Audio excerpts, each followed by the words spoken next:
विखे पाटील घराण्यातील वाद चव्हाट्यावर आलाय। विरोधी पक्षनेते राधाकृष्ण विखे पाटील यांचे बंधू अशोक विखे पाटील यांनी त्यांच्यावर खळबळजनक आरोप केलेत। राधाकृष्ण विखे पाटील आणि भाजप यांची मिलीभगत असल्याचा आरोप त्यांनी केलाय। बाळासाहेब विखे पाटलांनी युती शासनाच्या काळात मंत्री असताना अमित शहा यांना एका बँक घोटाळ्यातून वाचवलं होतं। त्याचं रिटर्न गिफ्ट म्हणून राधाकृष्ण विखे पाटलांना विरोधी पक्षनेतेपद मिळाल्याचे त्यांनी म्हटले। विरोधी पक्षनेतेपद सांभाळण्यात ते अपयशी ठरलेत असं सांगत विधानसभेत ते जो प्रश्न विचारतात बरोबर त्याचंच उत्तर दुसऱ्या दिवशी मुख्यमंत्री देत असल्याचाही आरोप त्यांनी केलाय। शेवटच्या काळात बाळासाहेब विखे पाटील राधाकृष्ण यांच्या विरोधी पक्षनेतेपदाबद्दल निराश असल्याचं अशोक विखे पाटील यांनी सांगितलंय।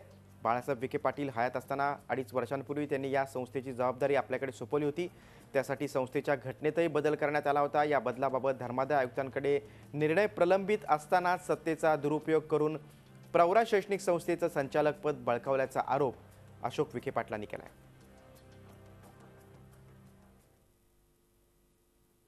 असं दिसतंय की राधाकृष्ण विखे पाटील सुद्धा आता बीजेपीच्या हातातले बावलं बनलेले आहेत। राधाकृष्ण विखे पाटील आज विरोधी पक्ष नेते केवळ अमित शहामुळे झालेले आहेत, कारण अमित शहांना काही मदत इनडायरेक्टली बीजेपीच्या सरकाराच्या वेळेस झाली होती, ज्यावेळेस बाळासाहेब विखे अर्थ राज्यमंत्री होते आणि त्यांनी यशवंत सिन्हांना जो सल्ला दिला होता माधवपूर बँकेच्या वेळेत। त्यामुळे राधाकृष्ण विखे आज बीजेपीने विरोधी पक्ष नेते म्हणून मान्य केलेले आहेत।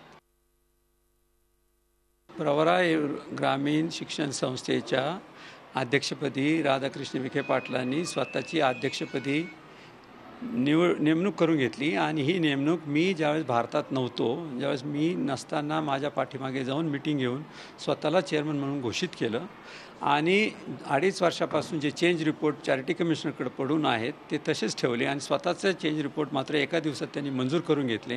हे जे बेकायदेशीर चाललं आहे आणि जे काही 42,000 विद्यार्थ्यांच्या जीवनाशी राधाकृष्ण विखे पाटील राजकीय सत्तेसाठी खेळतात त्याचा खरा विषय आहे। झी 24 तास रहा एक पाऊल पुढे।